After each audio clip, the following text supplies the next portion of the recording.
সারা বিশ্বেই ব্যাপক উন্নয়ন কর্মকাণ্ডের বিপরীতে হুমকির মুখে পড়ছে প্রকৃতি ও জীববৈচিত্র্য। বৈশ্বিক উষ্ণায়নের ফলে বিনষ্ট হচ্ছে প্রকৃতির স্বাভাবিকতা।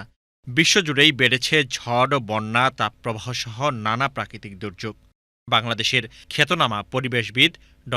আতিক রহমান দেশের জীববৈচিত্র্য, মাটির উর্বরতা ও পরিবেশের কথা উল্লেখ করতে গিয়ে তিনি বলেন, উন্নয়নের সাথে সাথে মানুষের জীবনমান বেড়েছে এবং একই সাথে পরিবেশের উপর এর বিরূপ প্রভাবও আছে।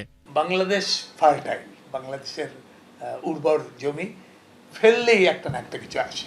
তাদের মধ্যে মোটামুটি এগ্রিকালচার প্রোডাক্টের যে খাদ্যের সাপ্লিমেন্টারি জিনিসপত্র গাছপালা হতো তাতে সবার হয়ে যেত। এখন তো অত জায়গা নেই।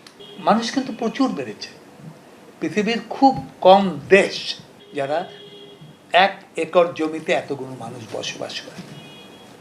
তার মধ্যে সে বসবাস করে, প্রডিউসও করে এবং সেই প্রোডাকশনে তারা বেনিফিটেড হয়। জলবায়ু পরিবর্তন এই সমস্যা তৈরির ক্ষেত্রে বাংলাদেশের ভূমিকা একেবারে নগণ্য না বললেই চলে।